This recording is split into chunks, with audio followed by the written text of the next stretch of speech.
Hey everybody, it's Jason Blaha here, and once again it is time for the Q&A, so let's go ahead and knock out this first question. Alright. Jason, the center knurling on my Texas power bar is turning my upper back into ground beef. Can I do anything outside of buying a pussy pad to get some relief? Real quick, I answered this guy's question already. He's already tried my fix and problem is solved. He commented already because I answered him 3 days ago in the Q&A thread. First of all, you should never, ever, ever, ever own or use a pussy pad on the squat. It will hurt you. It is the worst device ever. Whoever invented it should probably be sued for all the injuries they've caused. Now, that being said, the solution, thicker shirts. Thicker shirts. You guys notice I train these days in a singlet with a thick cotton t-shirt? It's because I am using an extremely aggressive knurling power bar. It keeps my back from getting chewed up when the weight gets heavy. It's a simple solution. Thicker cotton shirts. Some guys choose to do 2 shirts, but you know, that's not always necessary.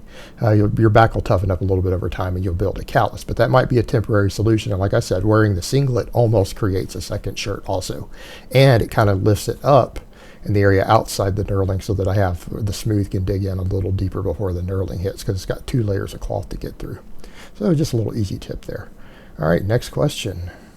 Hypothetically speaking, if someone produced superphysiological amounts of testosterone naturally, would it have the same effect on his body, both positive and negative, as if he was taking gear? Let's say there would be born a genetic outlier who would produce 2,000 nanograms per deciliter naturally.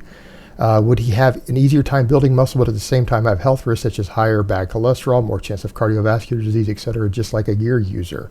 Yeah, you get the exact same effects, both good and bad. And guys, the 1,000 nanograms per deciliter is a genetic outlier. So when we start talking about levels like that, you guys see that reference range on blood work. That's already accounting for the genetic outliers. I can assure you, most of you have probably only met a handful of men in your entire life who have ever produced over 900. They're rare. That's your hypermasculine males, who are something like 5% or less of the population reach those sort of numbers. They're actually pretty rare. Most healthy men fall between 400 and 600 is the overwhelming majority of healthy young men, including late teens. So just throwing that out there. Yeah, this is kind of like why I laugh at guys who think they're going to take test boosters or something and massively spike their testosterone and that they won't get side effects.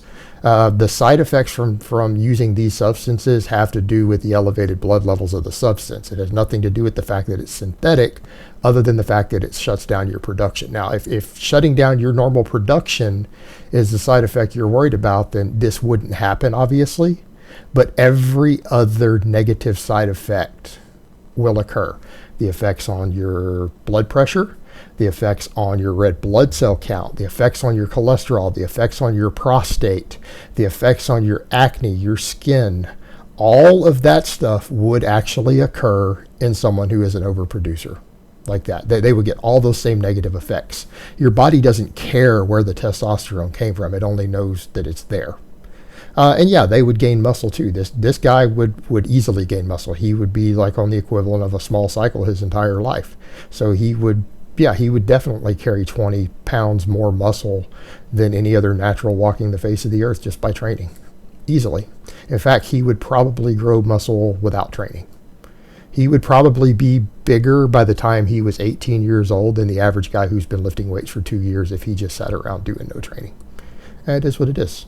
All right, next question. Walking lunges is a good accessory for squats. No. Why would they be? An accessory for a movement should in some way make you stronger at it. In other words, if you have an exercise that's an accessory, it should make you get stronger at the main lift. The problem with one-legged exercises, they don't carry over very well to squats. People and coaches can argue all they want, but we all see perfect examples of tons of guys who have tremendous one-legged strength, and you put them under a barbell and they can't do crap. It doesn't carry over. One-legged exercises do not equal a good squat because they do not develop your back and your core at the same rate as your legs. I mean, take a perfect example. Look at Keno Booty. Keno Booty does pistol squats with one leg with a pair of 80-pound dumbbells in each hand for reps. All right, that's 160 pounds of dumbbells. Like people doing the math would expect him to walk in and squat 400 pounds, right? He can't even front squat 300 because he has not built it all proportionate, and his leg development isn't even that good in spite of it. He doesn't even have the legs of a 400-pound squatter. No, these unilateral one-legged exercises, in my experience, do not carry over and make you stronger at the squat. They don't even make you a good field athlete who has to hit someone or push someone or take a hit and use their legs and their core and back at the same time. They don't work. They don't work at all. Just my experience, guys. I'm just calling it like I see it. All right, next question. Hey, Jason, is it fine to do my heavy cheat shrugs chasing those pencil aesthetics on my lower body day, or could that interfere with the recovery of my back movements on the next day? Thanks, coach. Yeah, this is the problem you run into with splits. They make you have to actually try to figure out all this silly nonsense instead of coming in and training and focusing on your progression and programming numbers. That's why I don't like split training. I don't know. You're going to have to experiment with it and find out. You have to experiment with it and find out. And this is kind of the problem we run into with all your back exercises. Most of your big back exercises are leg exercises too, aren't they? All the best ones. Other than chin-ups and pull-ups, that's it. Every other good back exercise uses your lower body on top of it. Where do you throw that? Again, usually though, people do their big back movements on their lower body day most of the time, unless they're doing chins and stuff like that. Like, go look, I mean, how many people deadlift and clean and snatch on a leg day if they do an upper-lower type split? But as far as the recovery of that goes, you're going to have to figure that out for yourself. But what I am going to say, odds are, if you're going to split your training into, say, a 4-day upper-lower, you should probably do those cheat shrugs on your lower body day. You need to do them on the same day you deadlift. Otherwise, you're going to run into axial loading interference potentially. All right, next question.